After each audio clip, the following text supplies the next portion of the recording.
नमस्कार, मैं हूं आपके साथ सोनिया चौहान। अपना उत्तर प्रदेश में आप सभी का स्वागत है। रुक करते हैं खबरों की ओर।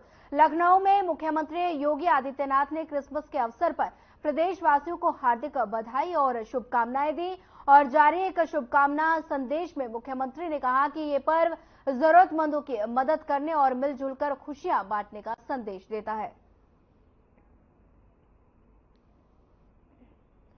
बता दें कि मुख्यमंत्री योगी आदित्यनाथ ने क्रिसमस पर प्रदेशवासियों को बधाई और शुभकामनाएं दी और साथ ही कहा कि ये पर्व खुशियां बांटने का संदेश देता है।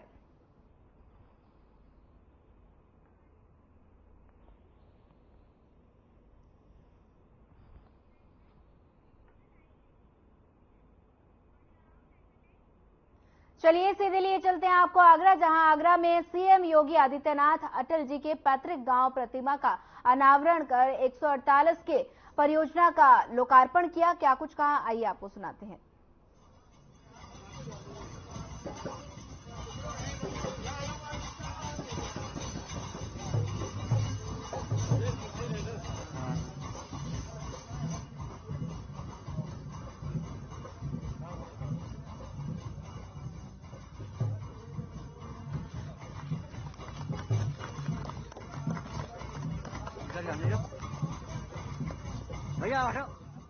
बता दें कि आगरा में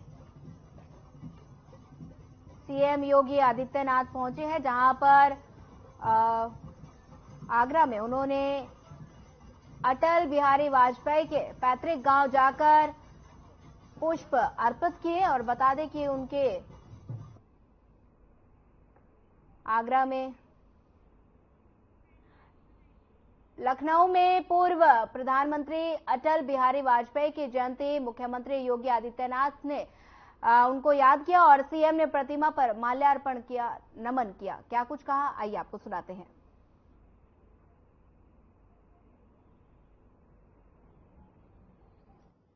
उत्तर प्रदेश सरकार ने मंत्रिमंडल के मेरे वरिष्ठतम सहयोगी उप मुख्यमंत्री और इस संपूर्ण कार्यक्रम के आयोजक श्री ब्रजेश पाठक जी,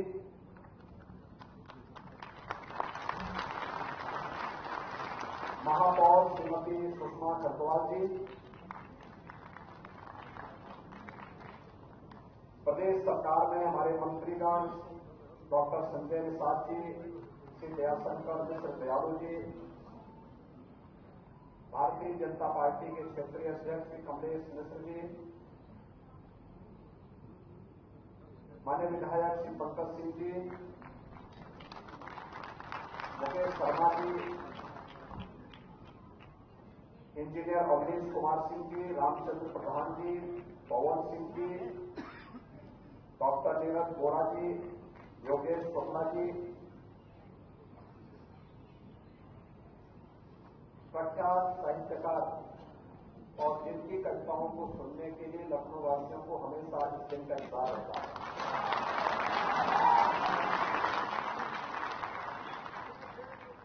कुमार विश्वास जी और आज के इस कार्यक्रम में उपस्थित महानगर के हमारे अध्यक्ष श्री आनंद द्विवेदी जी,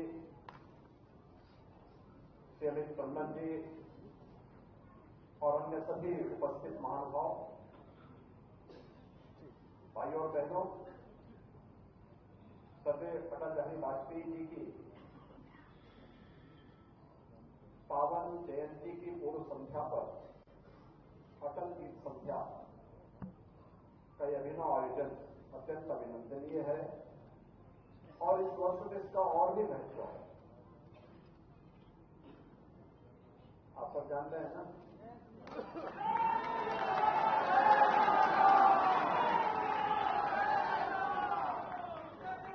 इन बातों को लेकर के अटल जी ने कभी लिखा था कि हिंदू तनमन हिंदू जीवन रगड़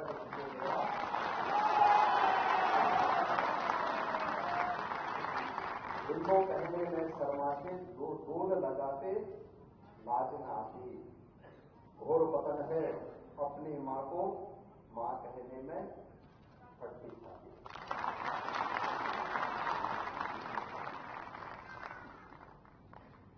जिन मूल्यों के लिए, जिन आदर्शों के लिए अटल जी ने जीवन दिया था, उन मूल्यों का एक मूर्त रूप प्रभु राम का भव्य मंदिर 22 जनवरी को अपने प्रधानमंत्री जी के कल करने और देखो कितना अद्भुत संयोग है। यह वर्ष सदैव अटल जी की जन्म जयंती का 50वां वर्ष भी है। 50वां वर्ष 25 दिसंबर 1924 को सदैव अटल जी का जन्म था और जब पूरे वर्ष भर कार्यक्रम होंगे तब 25 दिसंबर 2024 को भव्य समारोह हम सबको देखने का अवसर प्राप्त है।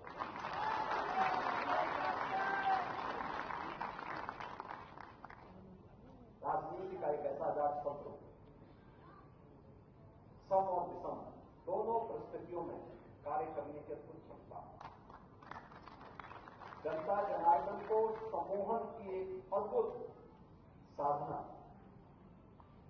जैसे एक महान व्यक्तित्व में हम सबको देखने को मिलती है। तो भाइयों बहनों, वह नाम है सदैव अटल जी का।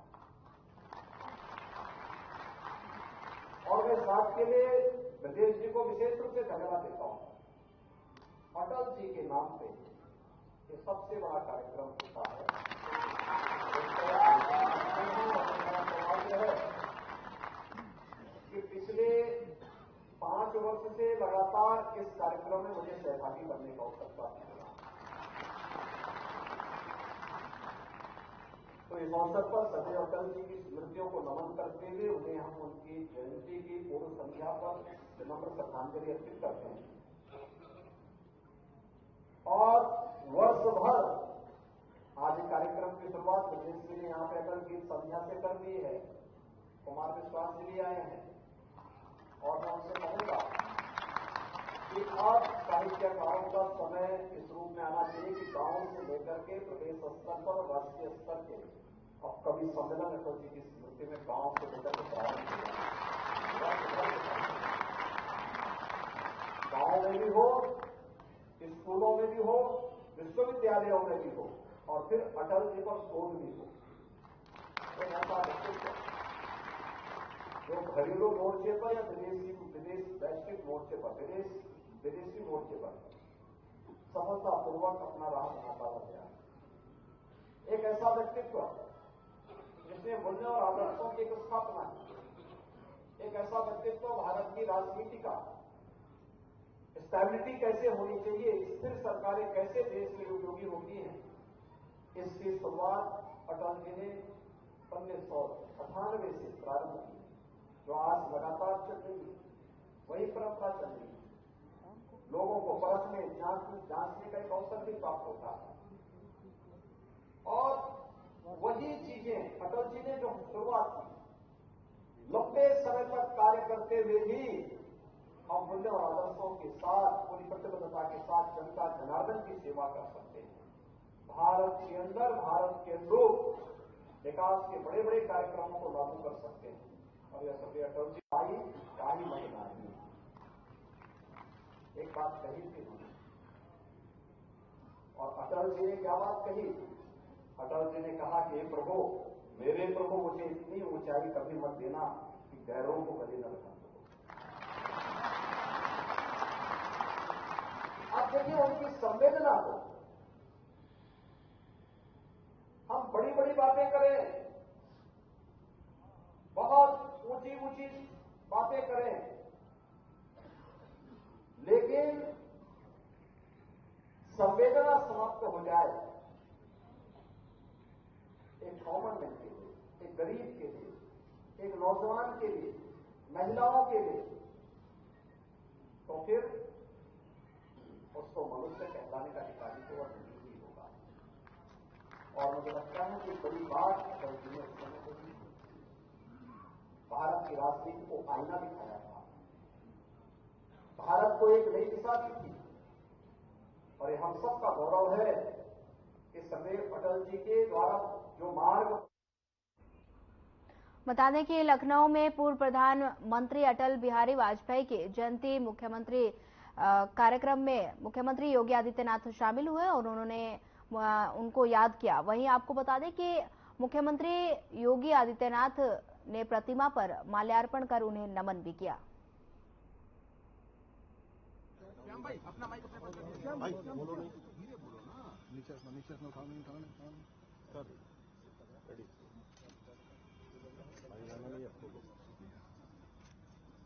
मित्रों,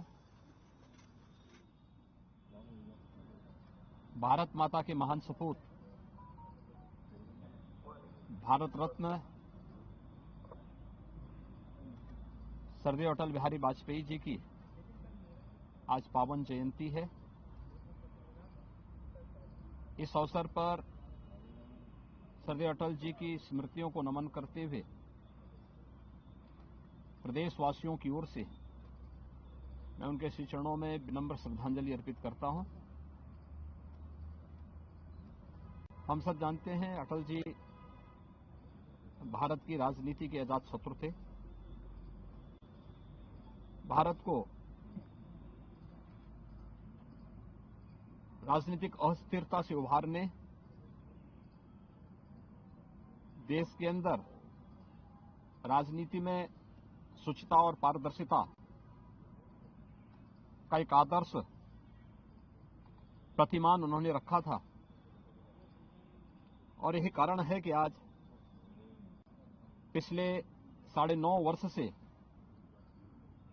प्रधानमंत्री मोदी जी के नेतृत्व में भारत ने विकास, सुरक्षा और सुशासन के जो नए प्रतिमान स्थापित किए, इसकी आधारशिला सरदेव अटल जी ने अपने शासन काल में रख दी थी। आज का दिवस सुशासन दिवस के रूप में भारतीय जनता पार्टी भी और सरकारें भी आयोजित कर रही हैं, सरदेव अटल जी का स्मरण कर रही हैं और जिन मूल्यों और जिन आदर्शों के लिए सरदेव अटल जी ने अपना जीवन जिया था, उन मूल्यों और उन आदर्शों के प्रति पूरी प्रतिबद्धता के साथ लग करके कार्य करने का संकल्प भी ले रही है। सरदेव अटल जी का यह वर्ष जन्म शताब्दी वर्ष की शुरुआत भी है। हम सब जानते हैं कि 25 दिसंबर 1924 को मध्य प्रदेश के ग्वालियर में सरदेव अटल जी का जन्म हुआ था, लेकिन ये उन्होंने अपनी कर्मभूमि के रूप में तो उत्तर प्रदेश को चुना ही, साथ साथ शिक्षा भी उन्होंने उत्तर प्रदेश में अर्जित की और उत्तर प्रदेश से उनका लगाव आगरा जनपद के बटेश्वर उनकी पैतृक भूमि के रूप में जानी जाती है। इन एक वर्ष के अंदर सरदेव अटल जी की स्मृतियों को जीवंत बनाए रखने, उनके जीवन के हर एक उस पक्ष को जिसने समाज और राष्ट्र को एक नई दिशा दी है, सार्वजनिक जीवन में स्वच्छता और पारदर्शिता कैसे होनी चाहिए, इसके लिए प्रशासन की दक्षता को बढ़ाने के लिए जहां सरकार नई दिशा में प्रयास करेगी, वहीं साथ ही साथ साहित्यिक क्षेत्र में अटल जी की स्मृतियों को जीवंत बनाए रखने के लिए भी सरकार अलग अलग प्रकार के कार्यक्रम ग्राम पंचायत स्तर से लेकर के प्रदेश स्तर तक, बेसिक शिक्षा परिषद की स्कूल से लेकर के विश्वविद्यालय और अन्य अकादमिक संस्थाओं तक इन कार्यक्रमों को, उनकी साहित्यिक रुचि, पत्रकारिता के क्षेत्र में उनके योगदान को स्मरण करने का एक अवसर, पूर्ण अवसर हम सबके सामने होगा। आज के इस अवसर पर, सुशासन दिवस के अवसर पर सरदेव अटल जी को एक बार फिर से उनकी स्मृतियों के लिए नमन करते हुए विनम्र श्रद्धांजलि अर्पित करते हैं।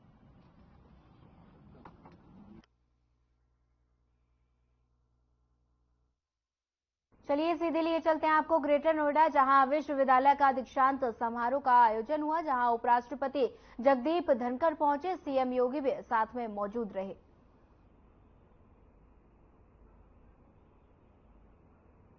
ब्रजेश सिंह जी, विश्वविद्यालय के कुलपति professor Ravindra Kumar Sinha ji, dean academic professor NP Malkania जी, दीक्षांत समारोह में उपस्थित हमारे सभी सम्मानित अतिथिगण, विश्वविद्यालय के फैकल्टी मेंबर्स, उपाधि प्राप्त करने वाले सभी छात्र छात्राएं, गौतम बुद्ध विश्वविद्यालय के आज के इस दीक्षांत समारोह में विश्वविद्यालय परिवार की ओर से और उत्तर प्रदेश की जनता की ओर से भी समारोह के मुख्य अतिथि और भारत के महामहिम उपराष्ट्रपति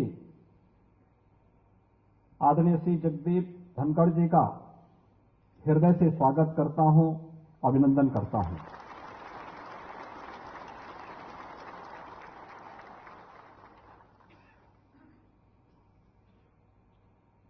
शून्य से शिखर की यात्रा कैसे होती है, संघर्षों से राह कैसे बनती है,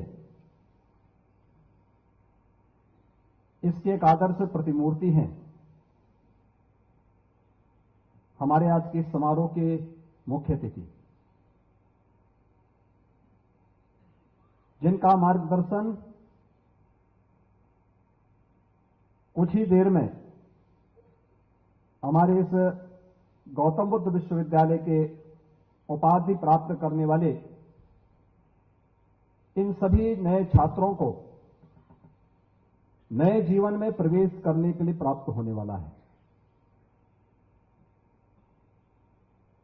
इस अवसर पर उपाधि प्राप्त करने वाले विश्वविद्यालय के सभी 7,900 से अधिक छात्र छात्राओं को भी मैं हृदय से बधाई देता हूं और उन सबके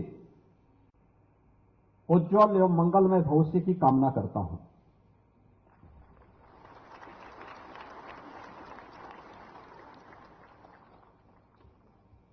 विश्वविद्यालय का नामकरण गौतम बुद्ध के नाम पर हुआ है। आपने गौतम बुद्ध के जीवन में बहुत सारी विशेषताएं देखी होंगी।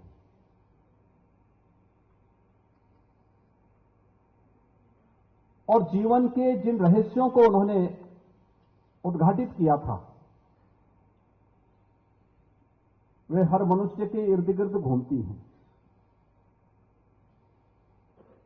बुद्ध ने कहा था,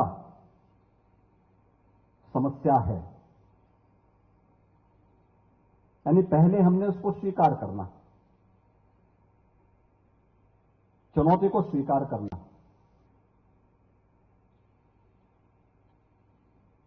समस्या का समाधान भी है।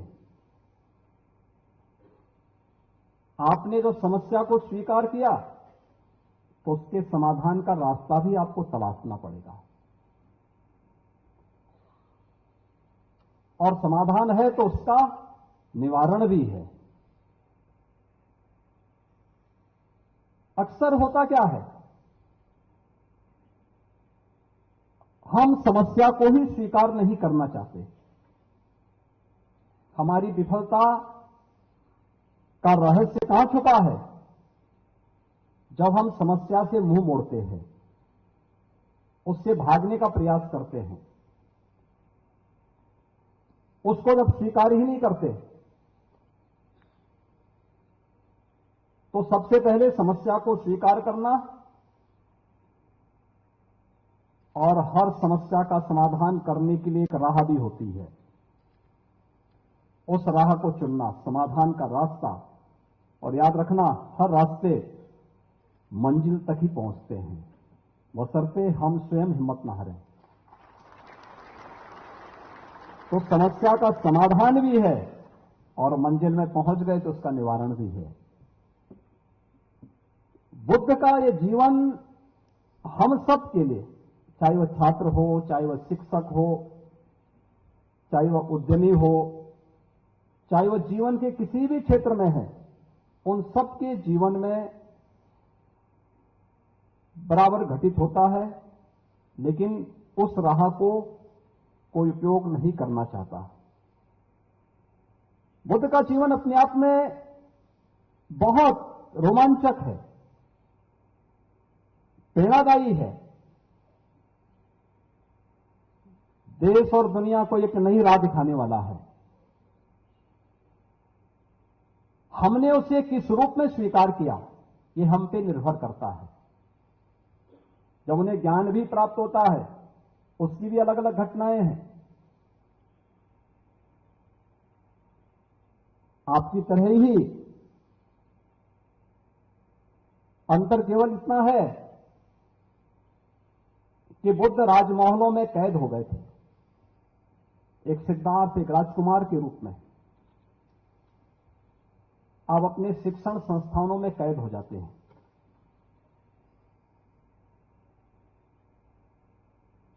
शिक्षा की हमारी व्यवस्था हमें शिक्षित तो कर पाएगी, लेकिन जब तक उस शिक्षा के साथ व्यवहारिक ज्ञान नहीं होगा, तब तक वो हमें ज्ञानवान नहीं बना पाएगी। और दोनों में यही अंतर है। एक आपका थ्योरेटिकल पक्ष से, थ्योरी का पक्ष से, सैद्धांतिक ज्ञान जो आपने शिक्षण संस्थानों में जोड़ा है, जिसकी एक नई शुरुआत गौतम बुद्ध विश्वविद्यालय आज फिर से प्रारंभ करने जा रहा है, उसको व्यावहारिकता के साथ जोड़ना।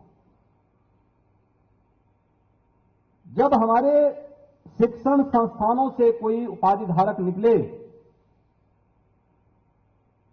तो वह किसी भ्रम की स्थिति में न रहे, उसके सामने अपनी मंजिल तक पहुंचने का राह स्पष्ट हो।